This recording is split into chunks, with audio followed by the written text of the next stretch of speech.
할렐루야. 5월이 되었습니다. 뉴질랜드에는 완연한 가을이 왔네요. 하나님의 풍성하신 은혜가 오늘 온라인으로 함께 예배드리는 사랑하는 성도님들과 그리고 가정 위에 함께 하시길 바랍니다. 다 같이 기도드리겠습니다. 온 대지를 풍요로움으로 채워주신 아버지 하나님, 오늘 부활 넷째 주를 맞아서 아버지 앞에 나와 경배와 찬양을 드리오니 우리의 찬양을 받아 주시옵소서. 예수님 이름으로 기도드립니다. 아멘.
이와 같은 때에 난 노래하네, 사랑을 노래하네. 주님께 이와 같은 때에 손 높이 드네, 손 높이 드네. 주님께 주님 사랑해요,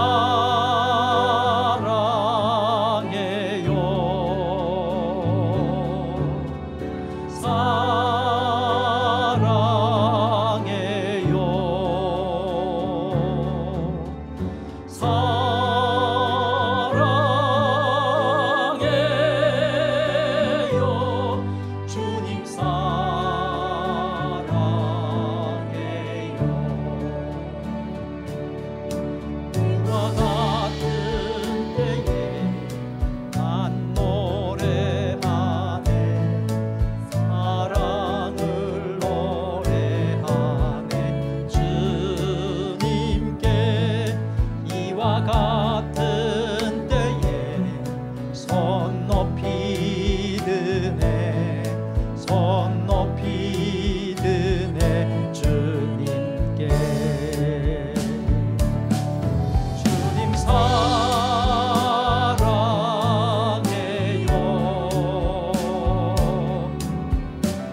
백성 사모사 그 중에 항상 계시고 그 중에 항상 계시고 큰 영광 나타내소서.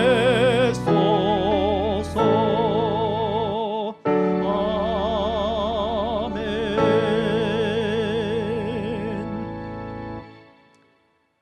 아버지 하나님, 뉴질랜드와 각 나라에서 함께 예배드리는 주의 자녀들을 하나님의 사랑으로 지켜 보호하여 주심을 감사드립니다. 인간의 욕심이 이토록 엄청난 재난을 불러왔음을 주님 앞에 고백드리고 우리의 죄악을 용서해 주시기를 간절히 빕니다. 인간의 사악한 욕심이 만들어낸 재앙이 하나님의 사랑으로 치료되게 하시고 오직 창조주 하나님을 사모하는 열망을 주셔서 이 땅을 치료하는 하나님의 자녀가 되도록 우리를 인도하여 주시옵소서. 하나님, 오늘 저희가 각처에서 드리는 예배를 받아 주시옵소서. 예수님 이름으로 기원합니다. 아멘.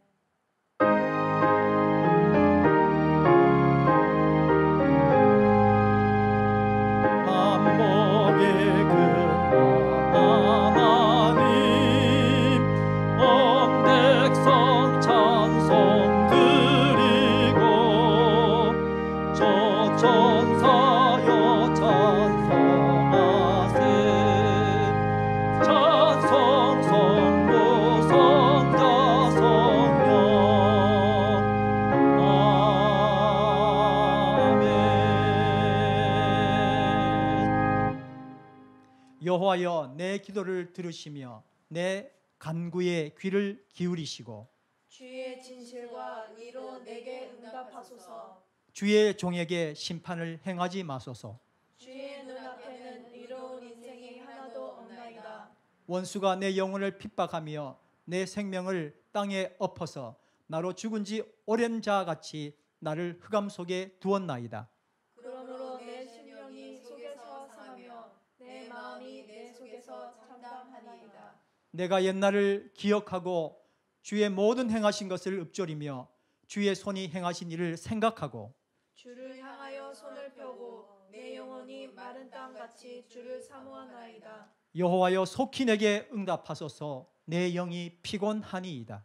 여호와여, 주의 이름을 위하여 나를 살리시고 주의 이로 내 영혼을 환난에서 끌어내소서. 주의 인자하심으로 나의 원수들을 끊으시고 내 영혼을 괴롭게 하는 자를 다 멸하소서. 나는 주의 종이니이다. 아멘. 전능하사 천지를 만드신 하나님 아버지를 내가 믿사오며 그 외아들 우리 주 예수 그리스도를 믿사오니 이는 성령으로 잉태하사 동정녀 마리아에게 나시고 본디오 빌라도에게 고난을 받으사 십자가에 못 박혀 죽으시고 장사한 지 사흘 만에 죽은 자 가운데서 다시 살아나시며 하늘에 오르사 전능하신 하나님 우편에 앉아 계시다가 저리로서 산자와 죽은 자를 심판하러 오시리라. 성령을 믿사오며 거룩한 공회와 성도가 서로 교통하는 것과 죄를 사하여 주시는 것과 몸이 다시 사는 것과 영원히 사는 것을 믿사옵나이다. 아멘.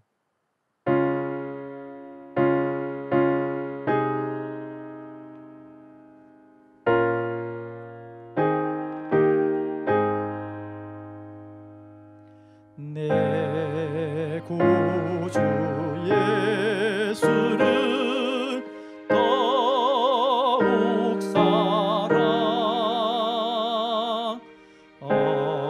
엎드려 비는 말 들으소서. 내 진정 소원이 내 구주 예수를 더욱 사랑 더욱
영적인 무지로 인하여 영원히 죽을 수밖에 없는 죄인들을 불쌍히 여기시고 독생자 예수님을 이 땅에 보내시사 우리 죄를 위하여 십자가에서 피 흘려 죽게 하시고 이를 믿는 자마다 값없이 의롭다 하시고 영원한 하나님의 자녀가 되는 권세를 주셔서 감사를 드립니다. 코로나 바이러스로 인해서 상천하지에 하나님이 계신다는 사실과 이 하나님을 믿고 두려움 없이 오해와 성결로 주님과 동행하는 삶을 살게 하셔서 감사를 드립니다. 온라인상으로 성도들 간의 영적인 교제를 나누게 하시고 기도하게 하신 것 감사합니다. 지난 한 주 갈릴리로 오신 예수님을 묵상하게 하시고 내 마음의 갈릴리를 회복하며 항상 낮은 자리에서 섬기는 자로서의 삶을 새롭게 하게 하셔서 감사합니다. 지금 이 시간 온누리에서 드려지는 예배를 주님 홀로 받으시고 그 영광을 나타내어 주시옵소서. 이름도 빛도 없이 주님을 섬기시는 하늘나라의 일꾼들을 축복하여 주시옵소서. 2,500만 명의 북한 동포들을 불쌍히 여겨주시고 이들에게 영육간의 자유가 선포되게 하시고 올해가 이들의 희년이 되게 하옵소서. 질병과 기아로 죽어가는 북한 동포들을 주님이 친히 지켜주시옵소서. 거짓이 진실이 되어버린 대한민국을 불쌍히 여겨주시고 주의 백성들이 먼저 마음의 할 일을 행하게 하시고 회개의 분량을 채우게 하옵소서. 코비드-19을 슬기롭게 대처한 뉴질랜드 정부로 인해서 하나님께 감사를 드립니다. 주님, 뉴질랜드 이 땅에서도 죄와 사망의 어두운 그림자가 사라지고 부활의 영광의 빛이 구석구석 한 영혼 한 영혼들에게 비추어지는 회복의 역사가 불길처럼 일어나게 하옵소서. 심영경제님이 9주 동안에 풍성한 삶의 기초 과정을 성실하게 잘 마치게 하신 것 감사를 드립니다. 지우자매님의 거룩한 소원과 신실함에 감사를 드립니다. 주님, 형제님과 지우자매님 같은 성실한 청년들을 저희들 가운데 보내어 주시옵소서. 예찬 공동체가 이 땅의 많은 교회 중에 하나의 교회가 되기를 원치 않습니다. 하나님이 주목하시는 교회, 하나님의 자랑거리가 되는 교회, 하나님을 기쁘시게 하는 교회 되게 하옵소서. 주님을 사랑하고 주님께 헌신된 아름다운 동역자들을 허락하여 주신 것 감사를 드립니다. 주님, 이제는 온전한 물질 전립을 이루어서 선교와 구제에 힘쓰게 하시고 나아가서 목사님 가정을 온전히 서포터하게 하옵소서. 남전도회를 섬길 만한 합당한 리더를 세워 주시옵소서. 사도 바울은 그러므로 우리는 귀에 있는 대로 모든 이에게 착한 일을 하되 더욱 믿음의 가정들에게 할지니라 했는데 우리는 그동안 우리 믿음의 식구들에게 얼마나 착한 일을 힘써 행하였는지를 돌아보게 됩니다. 주님, 저희들에게 주님 안에서 한 형제요 자매가 된 사실 인식하게 하시고 피상적인 관계성에서 벗어나 한 식구로서의 따뜻한 마음으로 서로가 서로를 돌아보는 역사가 충만케 하옵소서. 사랑의 띠로 온전히 하나가 되어 사단의 역사할 틈이 없게 하옵소서. 한 달 동안 온라인 예배를 섬기시느라 수고하신 목사님으로 인해 하나님께 감사를 드립니다. 목사님께 말씀의 영을 물붓듯이 부어 주시옵소서. 강건하게 하옵소서. 또한 함께 동역하시는 이송자 사모님께 신령한 은혜를 부어 주셔서 조금 더 지치거나 곤비치 않게 하옵소서. 주님, 이 시간 온라인상으로 드려지는 예배이지만 진정과 신령으로 드려져 하나님께 연락되는 예배가 되기를 원합니다. 성령님께서 목사님을 통하여 친히 말씀하여 주시옵소서. 온라인 예배를 위해 기도로 준비하시고 섬기신 분들의 헌신의 향기가 제물의 간제가 되게 하셔서 주님을 영화롭게 하는 시간 되게 하옵소서. 이 모든 영광 주님 홀로 받으시옵소서. 예수님의 이름으로 기도합니다. 아멘.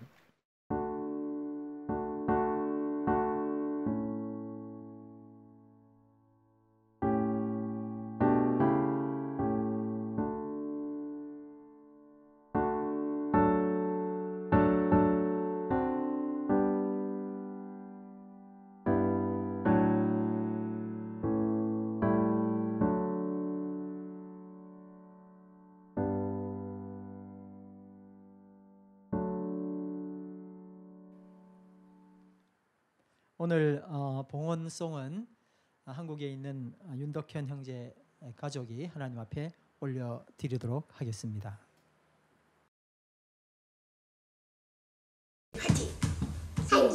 시작. 안녕하세요. 안녕하세요. 네, 저는 시아빠입니다. 나는 시아다.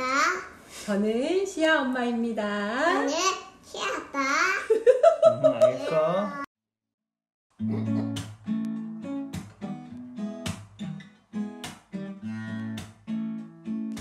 우리가 간직해야 할 소중한 것 있다면 내 삶을 누군가에게 나눠줄 수 있는 것, 약하고 어리석은 나 자신을 본다 해도 그 모습 그대로를 사랑할 수 있으면 비교하기보다는 나 자신을 갖고 가고 우리를 사랑하신 그분을 믿으며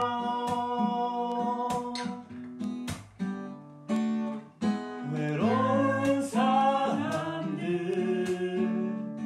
품에 안아줄 수 있도록 우리 맘속에 소중한 것을 간직하며 살아요. 약하고 어리석은 나 자신을 본다 해도 그 모습 그대로를 사랑할 수 있으면 내 안에 숨겨진 그 비밀을 발견하고 그 소중한 그만의 내 삶을 흐르며 삶에 지친 사람들 찾아 쉬어가도록 우리 맘속에 누군가의 자리 남겨두며 살아요. 사랑하며 살아요. 사랑하며 살아요. 삶이 예배요. 예배가 삶이다. 성령 충만. 예수 찬양. 할렐루야. 아멘. 강물이 이르는 곳마다 번성하는 모든 생물이 살고 또 거기가 심이 많으리니 이 물이 흘러 들어가므로 바닷물이 소생함을 얻겠고 이 강에 이르는 각처의 모든 것이 살 것이며 아멘. 여러분 환영합니다. 들리진 않겠지만 한번 반갑습니다. 잘 지내세요 하고 한번 인사하실까요? 시작. 반갑습니다. 잘 지내세요. 네, 아마 잘 들릴 겁니다. 다음 주 예배 안내입니다. 기도 정음희 집사님, 성가대 찬양은 수금 남성입니다. 그리고 헌금송은 박수지, 그리고 찬양 인도는 즐거운 소리입니다. 우리 계속 온라인 예배를 드리고 있습니다.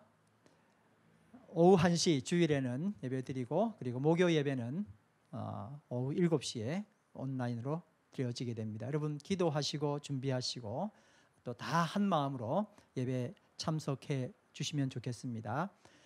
특별히 목요 예배는 설교만 듣지 마시고 순서 보내드린 것처럼 순서를 보시고 기도하시고 찬양 드리시고 이렇게 해서 목요 예배를 풀로 다 이렇게 드려 주시길 간절히 바랍니다.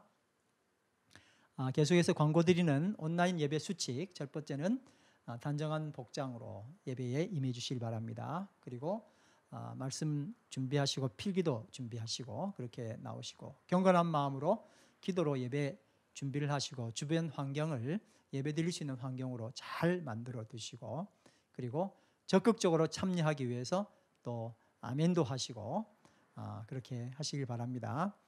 혼자 혹시 드리신 분이라 할지라도 더 적극적으로 드리면 좋겠습니다.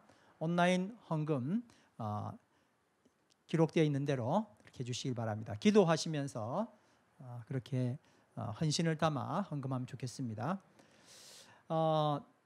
저희가 이제 온라인으로 예배드리면서 기존 성도님들뿐만 아니라 함께 예배에 참석하는 분들이 있습니다. 혹시 주보나 상담이 필요하신 분들은 아래 연락처로 문의해 주시면 연락을 드리도록 하겠습니다.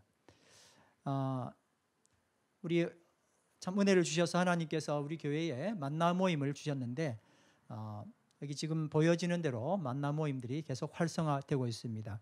참여해 주시고 적극적으로 하나님의 은혜 가운데 말씀 가운데 있게 되길 간절히 바랍니다. 마지막 광고인데요. 오프라인 예배를 언제 드리느냐 이렇게 문의가 있었습니다.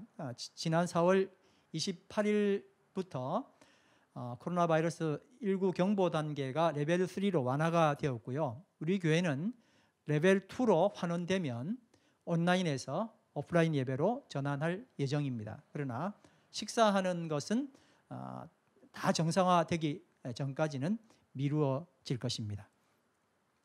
기도드리겠습니다. 온 땅이 주님의 것임을 고백합니다. 우리의 모든 것이 주님께로부터 왔음을 고백합니다. 우리의 삶이 주님의 것임을 고백합니다. 저희의 손이 펼쳐짐으로 사람을 살리게 하시고 병든 자가 회복되는 역사가 있도록 하옵소서. 저희의 드림이 하나님의 나라 확장하는데 적게나마 쓰임받도록 인도하여 주시옵소서. 특별히 곤궁한 중에도 마음을 들여 헌신하는 사랑하는 성도들의 가정을 주님의 권능의 손으로 인도하여 주시옵소서. 예수님 이름으로 기도드립니다. 아멘. 오늘 하나님께서 우리에게 주신 말씀은 요한복음 21장 15절에서 17절까지 말씀입니다. 이번 주 외울 요절은 요한복음 21장 15절 말씀입니다. 다 같이 15절, 16절, 17절 말씀을 천천히 주어진 성경 본문 번역대로 같이 읽도록 하겠습니다. 15절, 그들이 아침을 먹은 뒤에 예수께서 시몬 베드로에게 물으셨다. 요한의 아들 시몬아, 내가 이 사람들보다 나를 더 사랑하느냐? 베드로가 대답하였다. 주님, 그렇습니다. 내가 주님을 사랑하는 줄을 주님께서 아십니다. 예수께서 그에게 말씀하셨다. 내 어린 양떼를 먹여라. 16절, 예수께서 두 번째로 그에게 물으셨다. 요한의 아들 시몬아, 내가 나를 사랑하느냐? 베드로가 대답하였다. 주님, 그렇습니다. 내가 주님을 사랑하는 줄을 주님께서 아십니다. 예수께서 그에게 말씀하셨다.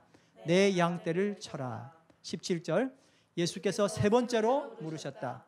요한의 아들 시몬아, 내가 나를 사랑하느냐? 그때 베드로는 예수께서 내가 나를 사랑하느냐 하고 세 번이나 물으심으로 불안해서 주님께서는 모든 것을 아십니다. 그러므로 내가 주님을 사랑하는 줄을 주님께서 아십니다 하고 대답하였다. 예수께서 그에게 말씀하셨다. 내 양떼를 먹여라. 아멘. 오늘은 카라 챔버의 찬양이 있겠습니다.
할렐루야. 아멘.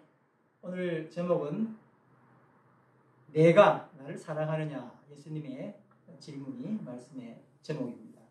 우리는 고난주간을 통해서 그리고 부활절 세 주를 거치면서 베드로 이야기를 지속적으로 들어왔습니다. 베드로의 실패 이야기를 들은 것이죠. 오늘 이야기는 베드로 이야기입니다. 누가복음 22장 31절에서 34절 말씀을 보면 베드로에 대한 예수님 경고, 그리고 베드로는 이에 대해서 반론하는 기록이 되어 있습니다. 같이 한번 읽어볼까요?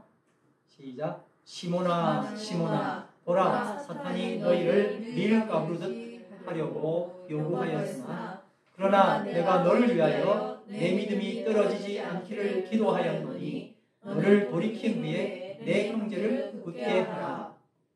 그가 말하되 주여, 내가 주와 함께 오게도 죽는 데에도 가기를 각오하였나이다. 이르시되 베드로야, 내가 내게 말하노니 오늘 닭 울기 전에 내가 3번 나를 모른다고 부인하리라 하시니라.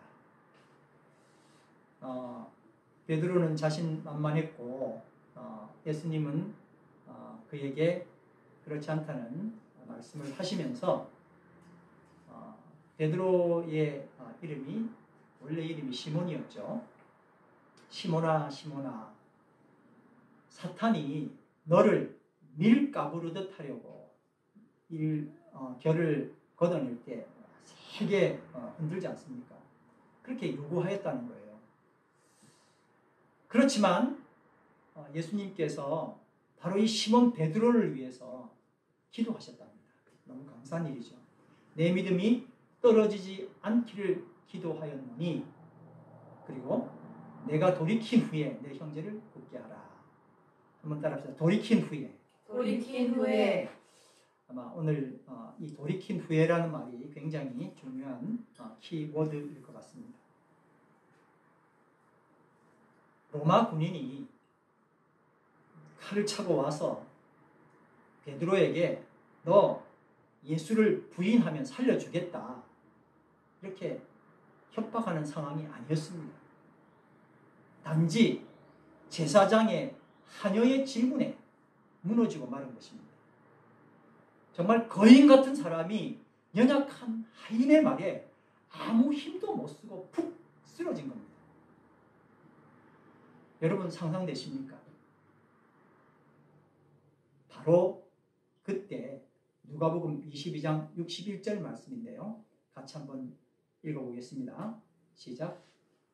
주께서 돌이켜 베드로를 보시니 베드로가 주의 말씀 곧 오늘 닭 울기 전에 내가 3번 나를 부인하리라 하심이 생각나서.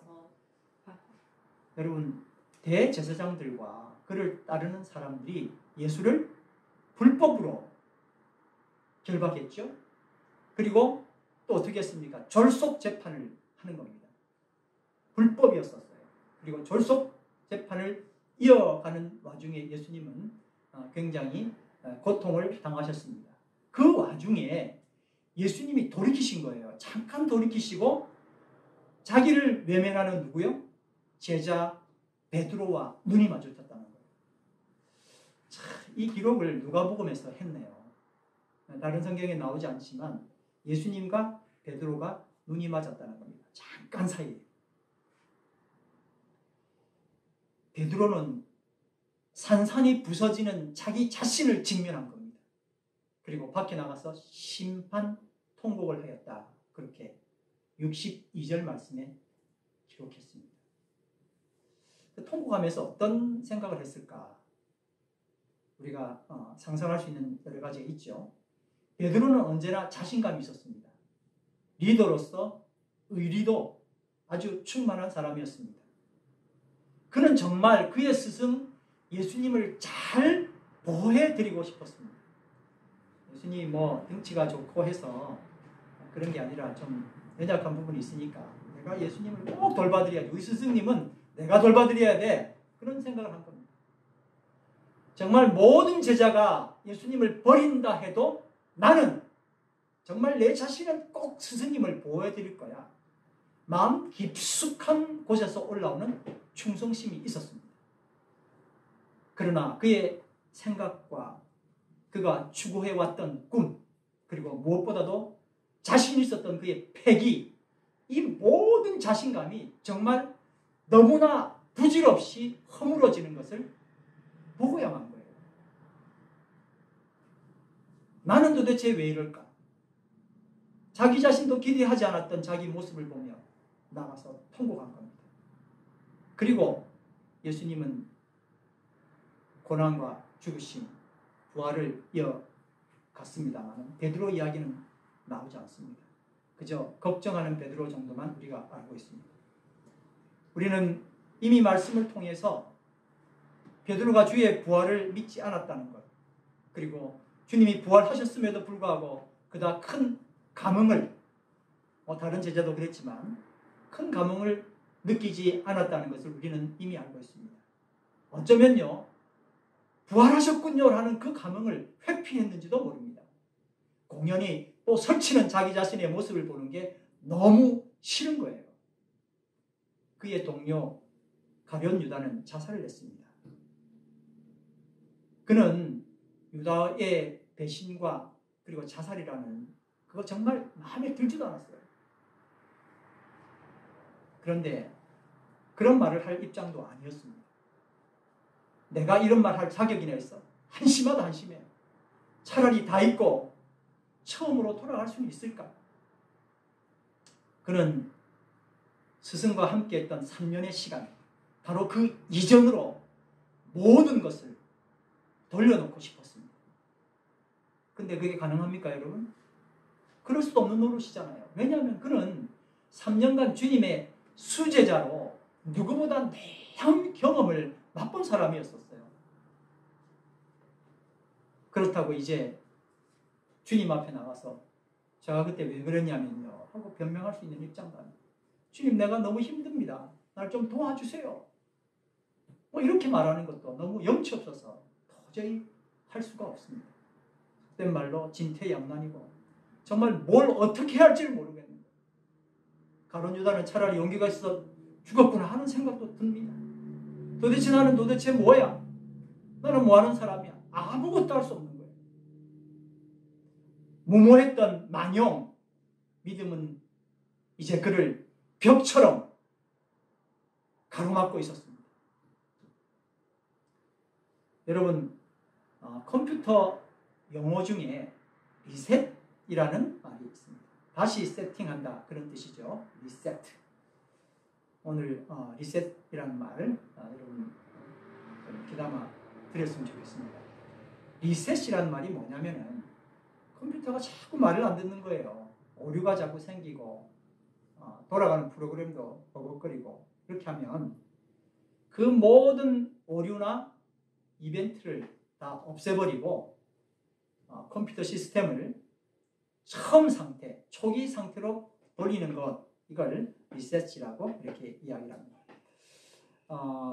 이제 여러분 아시겠지만 컴퓨터가 바이러스를 먹어서 이제 정말 도저히 되지 않는 그런 상황들이 생길 때 컴퓨터 수리하시는 분한테 갔더니 리셋하면 된다고 그렇게 이야기를 해서 깜짝 놀랐죠. 그 경험 이후로는 리셋을 자주 하게 되었습니다. 컴퓨터와 연관된 어떤 물건들은 꼭 컴퓨터만 아니더라도 리셋 기능이 있는 것 같습니다. 제가 어떤 분의 차가 이제 시동도 안 걸리고 전혀 안 돌아가는 걸 보고 제가 이제 큰일 났구나 하고 이제 도와줘야 될 상황에서 차 안에서 기도를 했습니다. 하나님, 이거 어떻게 해야 됩니까? 하고 혹시 리셋이라는 어떤 버튼이 있지 않을까 하는 생각을 해서 기도 끝에 갑자기 그 생각이 나서 어떻게 뭘 눌렀어요. 그게 리셋 버튼이었던 거예요. 눌렀더니 차가 정말 초기 상태로 돌아간 거예요. 다 사람들이 이렇게 쓰고 저렇게 쓰고 하다가 고장나는 게 많이 있을 거 아니에요. 기능도 이상하게 되고. 근데 리셋 버튼을 눌렀는데 차가 초기 상태로 돌아가서 다시 시동이 걸리는 그런 경험을 하게 됐습니다. 이게 이제 우리들의 모습이죠. 정말 리셋하고 싶을 때가 얼마나 자주 있습니까, 여러분? 정말 이거 새로 좀 할 수 없을까? 정말 다시 부팅을 해서 다시 뭔가 새롭게 할 수 있는 방법이 없을까? 이런 생각이 드는 거예요. 이게 지금 베드로의 심정이었어요. 갈릴리의 미천한 어부의 삶에서 한번 업그레이드 해보기 위해서 주님 따라다니며 고군분투했던 삶이 너무 초라해 보이는 겁니다. 무엇인가 잘못된 것은 확실한데 무엇을 바로 잡아야 될지 전혀 감이 오지 않는 거예요. 베드로 머리에는 다만 모든 것을 리셋하고 싶은 마음뿐이었습니다.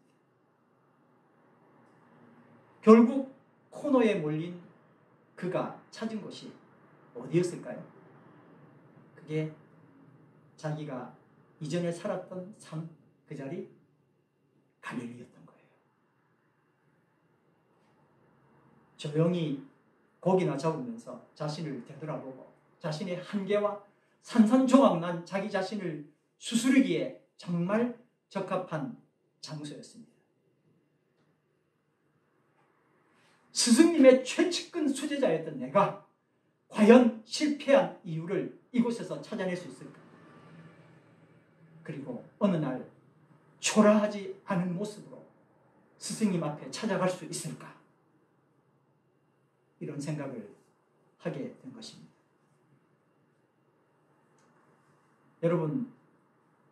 여러분들도 고통과 고난과 내가 정말 해결할 수 없는 지경을 당하게 될 때 리셋하고 싶은 마음이 있지 않습니까? 우리의 삶의 터전을 옮기는 이사나 이민이나 혹은 직업을 바꾸는 이직이나 혹은 사마리아 여인처럼 인생의 반려자를 바꾸는 것도 사실 베드로처럼 리셋하기 위한 처절한 몸부림입니다. 장소뿐만 아니고 우리는 시간으로 리셋하고 싶은 마음들도 가지고 있지요.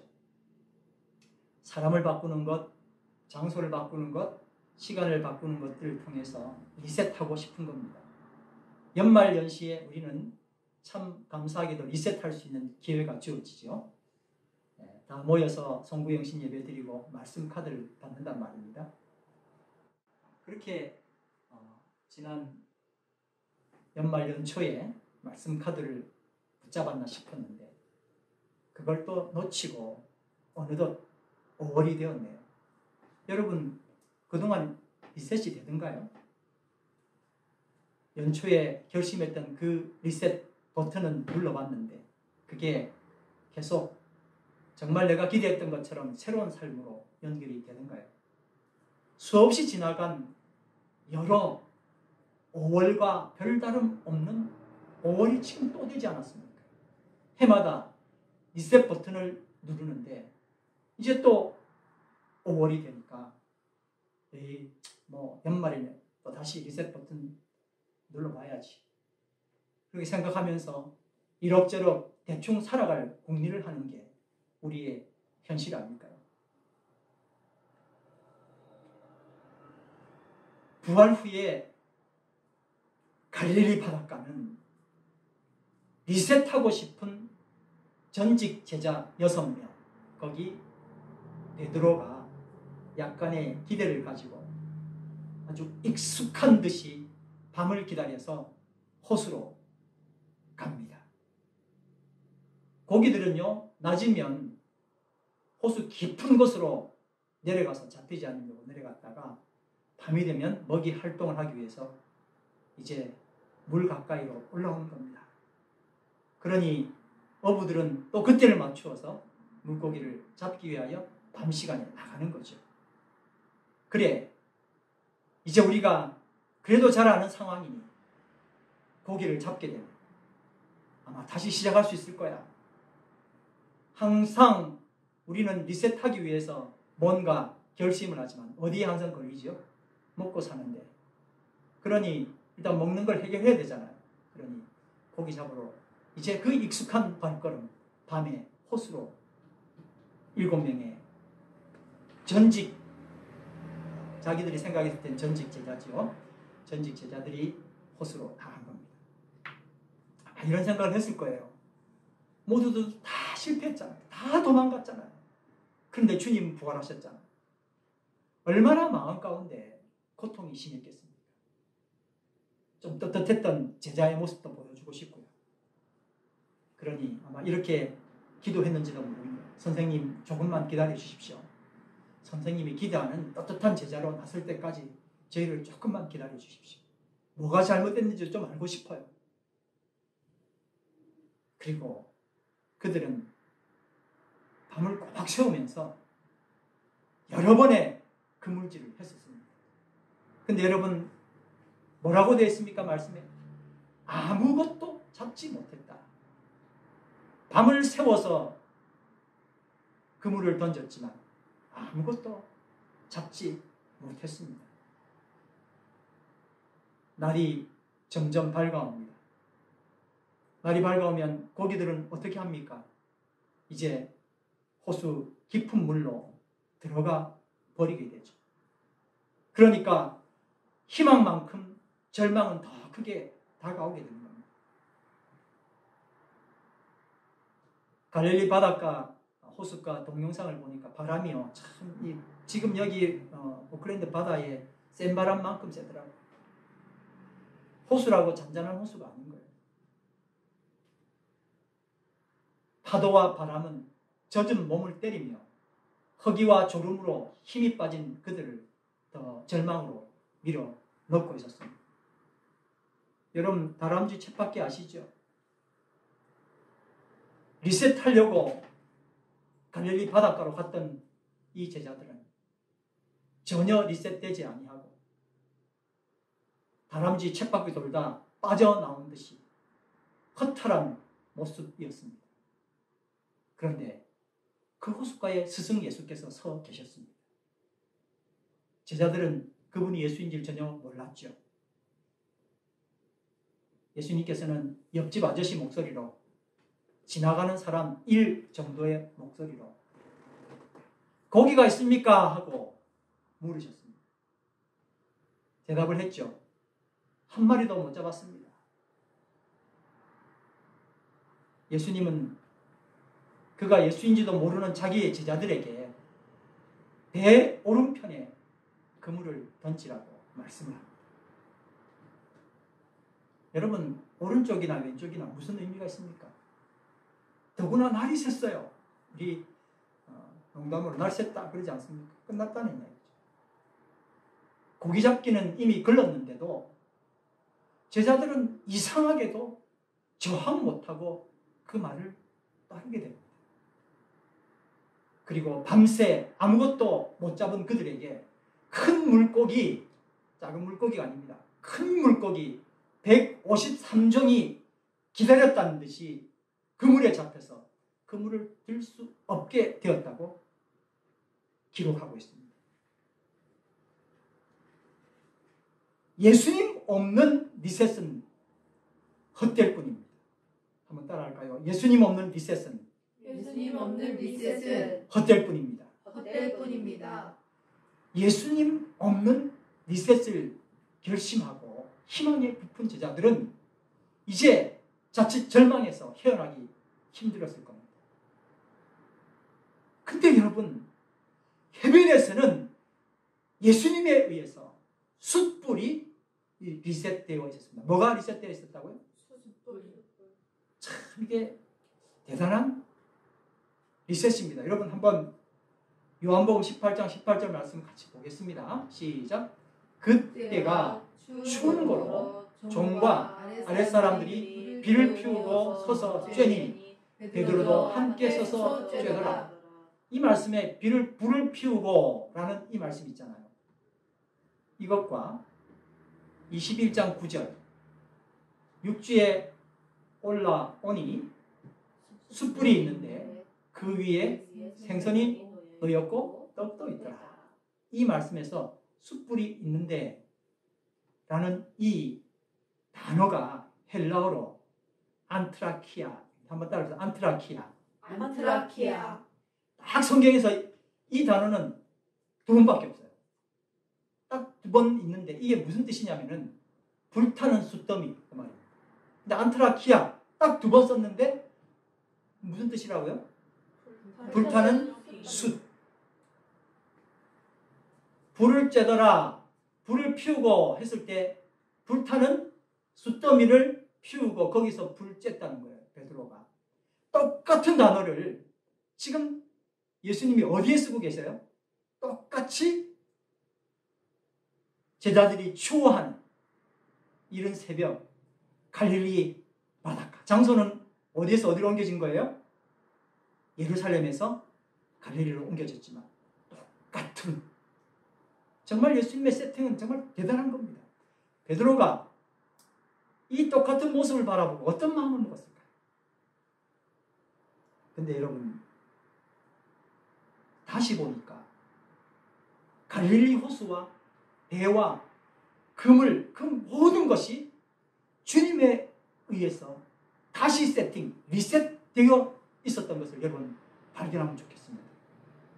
여러분, 마태복음 26장 32절에 우리 지난주에 했던 말씀이죠.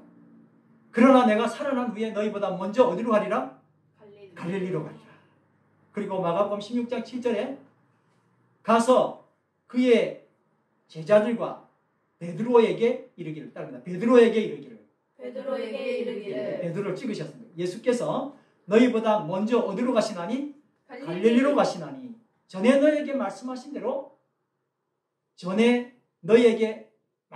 대로 너희가 거기서 배우리라 하는지라. 어디에서요? 갈릴리에서. 내가 갈릴리 어디를 갈 거야 라고 주님이 미리 말씀하신 거예요. 주님께서 갈릴리에 먼저 오셔서 뭘 하신 거예요? 리셋하셨구나. 다시 세팅을 하셨구나. 여러분도 정말 이것을 같이 느꼈으면 좋겠습니다.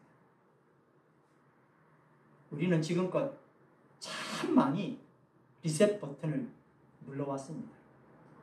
어린 사람들은 어린 대로, 나이 든 사람은 더 많이 내가 좀 새로운 인생을 살고 싶어. 나 좀 바뀔 수 없을까? 리셋 버튼을 사람을 바꾸면서, 장소를 바꾸면서, 혹은 교회를 바꾸면서, 이사도 하면서 그렇게 참 힘든 결정하면서 리셋 버튼을 누르지 않았습니까? 근데 왜 그다지 성공적이지 못했습니까? 누를 만큼 절망하지 않았습니까? 그리고 아직도 왜 리셋 버튼을 눌렀음에도 불구하고 나의 삶이 새롭게 되지 못하는지 답답하기만 하지 않았습니까? 그런데 오늘 말씀에서 우리가 그 해답을 찾게 되었습니다. 새로운 삶, 새로운 출발을 그토록 꿈꾸면서도 아직 그 꿈을 이루지 못한 이유는 바로 내가 리셋 버튼을 눌렀기 때문이에요. 내가 누른 그것이 바로 이유였던 거예요. 한번 따라하세요. 내가 리셋 버튼을 눌렀기 때문이다. 그러나 그 리셋 버튼은 더 이상 누를 필요가 없게 되었습니다. 누가 눌러야 돼요? 주님께서 리셋 버튼을 눌러주셔야 합니다. 주님께서 리셋하시고, 그리고 리셋 버튼을 주님께서 누르셔야 마침내 내 삶에서 참되온 새로운 삶이 시작되는 것입니다. 우리 처음 읽었을 때 돌이킨 후에라는 말이 있잖아요. 리셋인 거예요. 여러분 한번 생각해 보시죠. 베드로는 예수님에 의해서 리셋되어 있는 갈릴리 호수, 배, 그 모든 배경과 그리고 안트라키아, 뭐죠? 불타는 숫도미를 보고 어떤 충격을 받았을까요? 처음에 베드로가 예수님 만났던 자리가 어디예요? 바로 갈릴리였잖아요. 그리고 거기에 배와 그물이 있었잖아요. 지금 예수님이 네가 나를 처음 만났을 때의 그 모습으로 다시 세팅을 해놓으신 거예요. 그리고 네가 나를 배반했을 때의 그 숯불, 똑같은 숯불을 또 거기에 세팅해 두신 거예요. 무거운 침묵이 흐르는 그 아침 식사 시간에 베드로와 제자들은 그저 시간표대로 흘러가는 크로노스의 시간. 그 시간에서 임팩트 있는 시간인 카이로스의 시간 속으로 자신들이 들어오게 된 것을 바라보게 되었습니다. 우리 전에 한번 여러분들과 함께 헬라어에는 두 가지 시간이 있다고 그랬죠? 무슨 시간 있어요? 크로노스 시간과 카이로스 시간. 네. 다시 기억나면 좋겠습니다. 다시 한번 합니다. 크로노스 시간은 뭐냐면 그냥 연대기예요. 네. 그냥 뭐 역사죠. 그 다음에 누가 나왔고 그 다음에는 어떤 일이 일어났고 하는 그냥 역사 순으로 일어나는 그런 시간을 크로노스라 그럽니다. 근데 카이로스는 뭐예요? 임팩트 있는 시간. 바로 그때라는 거예요. 여기서 로트로아까지 가는데 가장 빨리 가는 방법, 효과 있게 가는 방법은 뭐라 그랬어요? 비행기 타고 혹은 뭐 아주 빠른 좋은 자가용 타고 그게 아니라 정답은 뭐라고요? 사랑하는 사람과 같이 가는 거라 그랬잖아요. 그러니까 그런 걸 뭐라 그래요? 시간은 분명히 크로노스 시간은 그냥 딱 정해져 있어요. 딱 이렇게 가는 거예요. 근데 카이로스 시간은 어떻게 되죠? 어떨 때는 굉장히 천천히 가기도 하고 어떨 때는 굉장히 빨리 가기도 하고 그렇죠. 그게 바로 카이로스 시간이라는 거예요. 지금 이 제자들이 주님께서 세팅해 놓은 그 자리에서 그물을 어디에 던지라? 오른쪽으로 던지라. 그냥 크로노스 시간으로 가면은 그냥 말도 안 되는 소리예요. 근데 하나님이 갑자기 그들을 초청하신 거예요. 그리고 그들을 어디로 초청하셨냐면은 카이로스 시간, 임팩트 있는 시간, 아주 꽉 찬 시간으로 제자들을 인도하신 거예요.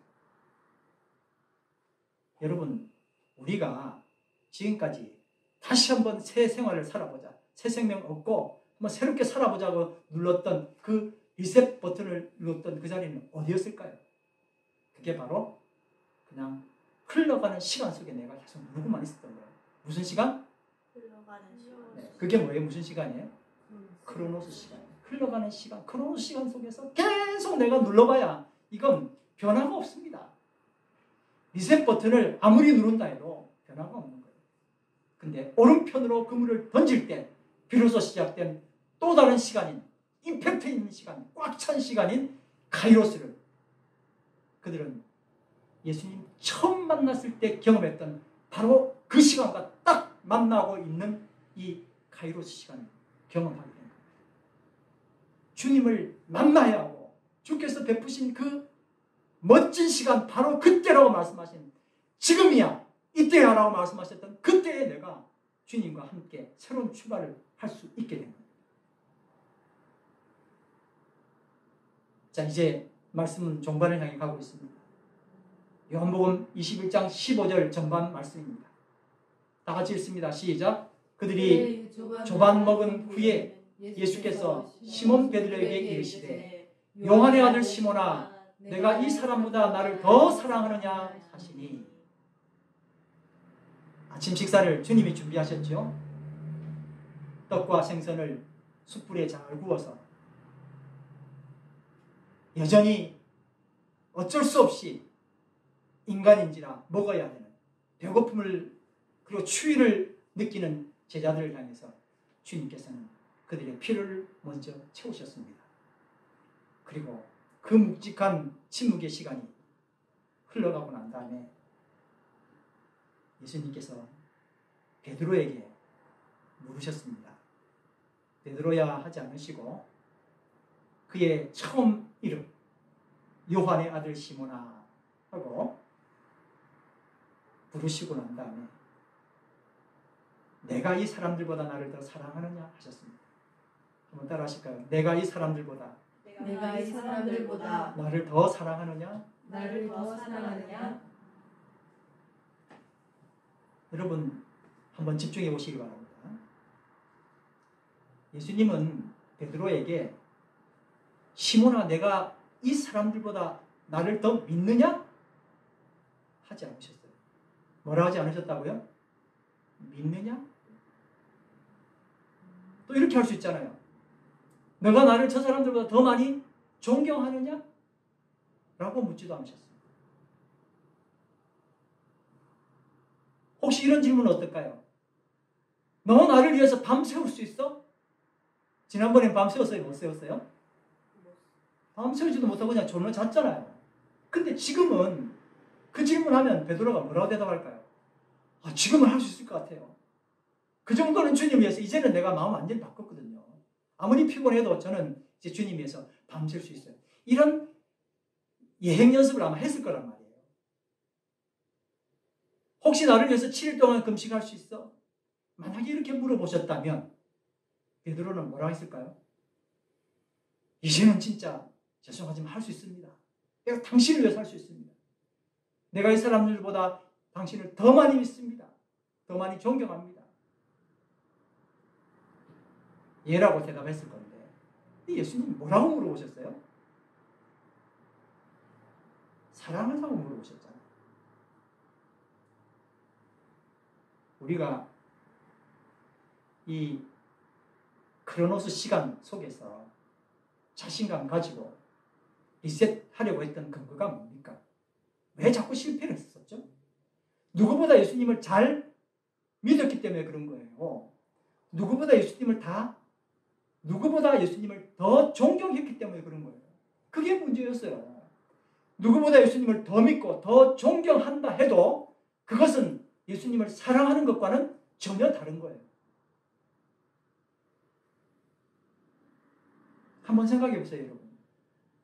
예수님을 더 믿고 더 존경하는 것과 예수님을 사랑하는 것 같아 보이지만 전혀 그 질이 다른 겁니다. 여러분, 사랑이라는 건 뭐예요? 상하관계에서 절대 이루어질 수 없습니다. 사랑 뭐로는 이루어질 수 없다고요? 상하관계. 사랑은 강요하면 그게 뭐가 돼요? 폭력이 돼요. 사랑은 강요할 수가 없습니다. 그러니까 상하관계가 아니라 수평관계에서 서로 충분히 뭐를 해야 얻어지는 거예요? 동의를 해야 얻어지죠. 동물의 왕국을 보면 정말 명확하게 이렇게 보입니다.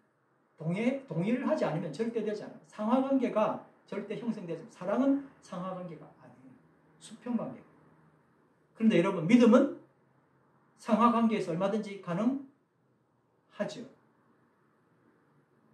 충성도 마찬가지고 존경도 마찬가지입니다. 상하관계에서는 가능해요. 그런데 예수님께서 뭘 물어보셨어요? 베드로에게? 차라리 상하관계로 물어보셨다면 너 믿음 다른 사람보다 더 있어? 너 나 존경해? 이렇게 했었으면 베드로가 그건 맞아요. 내가 그걸 지금까지 연습했거든요 라고 이야기할 수 있었을 거예요. 근데 예수님 뭘 물어보셨어요? 사랑하냐고 물어보셨잖아요. 베드로는 당황할 수밖에 없었습니다. 무리를 걷다가 바람을 보고 무서워 빠지는 베드로에게 예수님께서 즉시 손을 내밀어서 그를 붙잡으시면서 뭐라고 말씀하셨어요? 믿음이 적은 자여 왜 의심하였느냐 그랬잖아요. 그리고 베드로를 잡고 배에 오르셨단 말이에요. 그때 베드로는 믿음의 중요성을 알았어요. 야, 믿음이 있어야 되는 거구나. 내가 예수님을 잘 믿어야 되겠구나. 이 생각을 했단 말이에요. 근데 그 믿음의 결과가 뭘 만들었습니까? 여러분, 사랑이라는 관계가 형성되지 않고 단지 물 위를 걸어다니는 기적의 인물이 되기 위해서 믿습니다. 이것에 올인했던 자신의 초라한 모습이 드러나게 됩니다. 내가 믿기만 하면 뭐가 가능해지는 거예요? 물 위를 걷는 사람이 되는 거예요. 야, 이제 내가 절대 의심하지 않고 그냥 믿어야지. 예수님 믿어야지. 이 믿음이 결국 크로노스 시간 속에서는 별 큰 의미를 찾지 못했다는 거예요. 그런데 여러분, 예수님은 지속적으로 베드로를 사랑하셨어요. 한번 따라합시다. 예수님은 지속적으로 베드로를 사랑하셨습니다. 예수님 베드로를 믿었어요? 안 믿었어요? 안 믿었죠. 너 안 돼. 너 조금 있으면 나를 배신할 거야. 그렇게 했잖아요. 그렇지만 뭐는 가능해요? 믿지는 않아도 뭐는 가능해요? 사랑은 가능하잖아요. 예수님께서 뭐 하셨다는 거예요? 베드로를 사랑하셨어요. 지금껏 사랑하시고 부활 후에도 사랑하시고 그 전에도 사랑하시고. 부활 전에는 사탄이 베드로를 청구했단 말이에요. 저거 나한테 주시오. 내가 밀가부르시 흔들어 보겠어요. 근데 주님께서는 그렇게 하지 아니하시고 믿음을 더 굳건히 하기 위해서 베드로를 위해 기도하셨다고 그러잖아요. 이제 그 수평적인 관계에서 예수님이 베드로에게 물어보십니다. 내가 나를 사랑하느냐? 자, 여러분들에게 이제 질문합니다. 예수님이 질문합니다. 네가 나를 사랑하느냐? 여러분 어떻게 대답하실 거예요? 차라리 나를 믿느냐 그러면 네 믿습니다고 대답 편하게 하시겠죠. 존경하냐? 당연히 존경합니다 하겠죠. 근데 사랑하냐 그랬더니 갑자기 말문이 막힙니다. 내가 사랑해 본 적은 있는가? 아니죠. 믿는 것이 사랑인 줄 알았는데 그게 아니었나? 이 질문에 베드로는 그동안 그에게 계속되었던 실패의 이유, 리셋되지 못했던 이유를 알게 된 것입니다. 오늘 리셋 버튼 누르면서 반전을 기대했던 바로 우리에게 예수님께서 같은 질문을 주십니다. 너 날 사랑하니? 예수님의 음성으로 자기 자신에게 한번 물어봅니다. 너 날 사랑하니? 시작. 너 날 사랑하니? 근데 이 질문에 정말 당황스럽고 이 질문이 이해가 되지 못한다면 여러분 사랑을 잘못 이해했을 수 있습니다. 사랑은요, 뭘 해드리는 게 아니에요. 사랑합니다라고 말하기 시작하면서부터 뭔가 부담을 갖기 시작. 내가 뭘 해드려야 되지? 이건 사랑이 아니에요. 그냥 은혜에 보답하는 거잖아요. 보답이 사랑이 아닌 거예요. 그러니까 사랑은 뭘 해드리는 게 아니에요. 거기서부터 출발이 잘못된 거예요. 뭔가 받았으면 드려야 되고 이렇게 하는 것은 사랑의 관계에서 일단 처음의 시작이 아닌 겁니다. 한번 따라서 사랑은 뭘 해드리는 것이 아닙니다. 뭘 해드리는 것이 아닙니다. 막 부담 가지면서 그랬더니 사랑하니 이랬더니 갑자기 사랑은 못하겠고요. 믿음은 해드릴게요. 이렇게 된단 말이에요. 그게 우리의 문제였다는 거예요. 그래서 먼저 주님께서 나를 사랑하신 것을 수용하는 것이 중요합니다. 하나님이 주님께서 나에게 하신 그 사랑에 반응만 하면 사랑이 시작되는 겁니다. 아멘? 여러분 한번 아주 나지막하게 자기 속으로 한번 이렇게 해보시기 바랍니다. 예수님 사랑합니다. 예수님 사랑합니다. 다시 한번 더 속으로 크게 밖으로는 크게 시작. 예수님 사랑합니다. 신명기 6장 5절 말씀해 보니까 마음을 다 기울이고 정성을 다 바치고 힘을 다 쏟아 너희 하나님 여호와를 사랑하라. 그렇게 기록되어 있습니다. 이 말씀을 보면 큰일 났네. 이제 사랑을 못하겠구나. 마음 다 기울이고 정성 다 기울이고 힘을 쏟아서 하나님 사랑하라. 어떻게 하지? 근데 여러분 이게 어디에 있는 말씀이에요? 구약의 말씀이에요? 신약의 말씀이에요? 구약의 말씀이에요. 여러분 참 놀라운 이야기예요. 구약에 이미 우리는 생각을 못했겠지만 신약의 개념이 아니라 구약에 이미 사랑하라는 단어가 나오는 거예요. 하나님을 사랑하라는 거예요. 수평관계라는 이야기예요. 위에서 눌러가지고 너 사랑하라면 죽일 거야. 이건 사랑이 이미 아니잖아요. 사랑이 성립되지가 않아요. 사랑은 수평관계인 거예요. 그러니까 누가 내려오신 거예요? 하나님께서 사람 키와 맞추신 거예요. 사랑은 복종, 극종의 관계로는 성립되지 않습니다. 하나님께서는 이미 사람을 사랑하셨고 사람이 뭐만 하면 돼요? 하나님을 사랑하기만 하면 됩니다. 이때 불평등한 관계면 사랑이란 말은 성립되지 않습니다. 고양이는 생선을 좋아할까요? 사랑할까요? 좋아하죠. 사랑한다고 이야기하지 않습니다. 하나님은 사람을 좋아하는 게 아니라 뭐 하신다고요? 사랑하신 거예요. 부려먹기 위해서 사람을 만드신 게 아니라 뭐 하기 위해서 만드셨다고요? 사랑하기 위해서 만드셨다고요.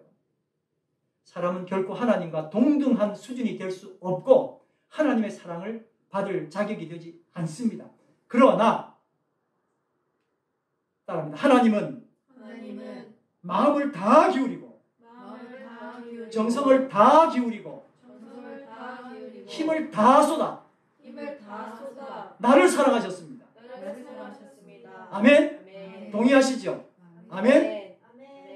여러분, 하나님은 어디를 가시거나 앉아서 쉬실 때나 그분의 손에, 그분의 이마에, 그분이 출입하시는 문에, 그분의 집 기둥에 온통 내 이름, 내 사진밖에 없다는 거예요. 아멘? 요즘 할아버지, 할머니들 휴대폰 꺼내놓으면 딱 보여주는 게 뭔지 아십니까? 손주, 손자. 이쁘네요 하면 사진이 100장 이상 나옵니다. 이거 이쁘죠, 저거 이쁘죠. 그렇게 얼마나 얼굴에 그렇게 뭐 밥 먹을 때는 그 정도 행복한 얼굴 안 하다가 자기 손자, 손녀 보여주면 그렇게 행복한 미소를 짓는 거예요. 여러분, 아버지나 어머니가 하루에 고된 시간을 자녀의 사진, 동영상 보면서 힘을 냅니다. 맞죠? 여러분, 이 사실을 알게 되면 내 입에서 두려움 없이 사랑한다고 고백할 수 있지 않겠습니까? 내가 그건 모르겠지만 그 사랑 내가 억셉트할 수 있습니다. 내가 그 사랑받은 존재네요 라고 주님 사랑한다고, 그러므로 사랑한다고 고백할 수 있지 않겠습니까? 예수님께서 너나 사랑하니? 라고 물으시기 전에 먼저 사랑해 주셔서 우리가 지금 내가 살아있는 거였습니다. 감사합니다, 하나님. 그래서 사랑합니다 우리는 고백할 수 있습니다. 하나님, 당신을 어떻게 사랑해야 하는지 보여주셔서 감사드리고, 제가 당신의 사랑을 받기 위해 태어난 사람임을 알게 해주셔서 감사합니다. 한번 따라해요. 나는 하나님의 사랑을 받기 위해 태어난 사람이에요. 하나님 사랑합니다. 이걸 알게 해주셔서 너무 감사합니다. 여러분, 우리 이렇게 다 같이 한번 고백해보면 어떨까요? 사랑합니다. 사랑합니다.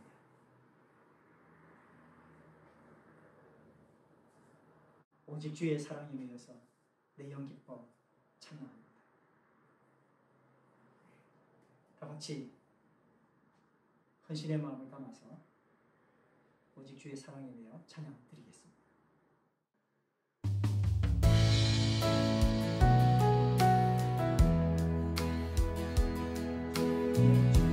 주의 사랑에 영 기뻐 노래합니다. 이 소망의 언덕 기쁨의 땅에서 주께 사랑드립니다. 주께 사랑드립니다. 오직 주의 임재 안에 갇혀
사랑하시되 죽기까지 사랑하신 우리 주 예수 그리스도의 놀라우신 사랑과 그 아들 예수 그리스도를 이 땅에 보내주신 하나님 아버지의 무한하신 은혜와 우리에게 주를 사랑한다고 고백하도록 이끄시는 성령 하나님의 감화, 감동, 역사하심, 오늘 주의 앞에 나와 겸손히 예배드리는 당신의 자녀들 위해 이제부터 영원토록 함께 하시기를 축원하나이다. 아멘.